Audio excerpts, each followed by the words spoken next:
এক বৃদ্ধ বাবা হাসপাতালে ভর্তি ছিলেন। ডাক্তার বললে চিন্তার কিছুই নেই, কয়েকদিনের মধ্যেই সুস্থ হয়ে যাবেন।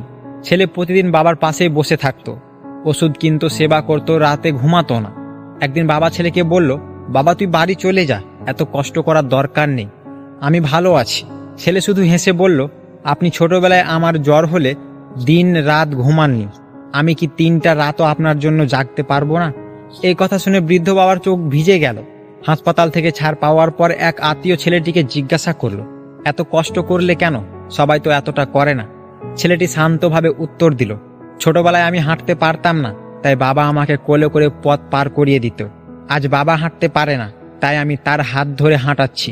এটা উপকার নয়, এটা শুধু ঋণের সামান্য একটা কিস্তি।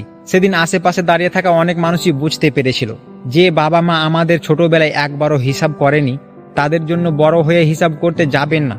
কারণ পৃথিবীর সবচেয়ে বড় ঋণ হলো বাবা মায়ের ভালোবাসা, যা কখনো পুরোপুরি শোধ করা যায় না।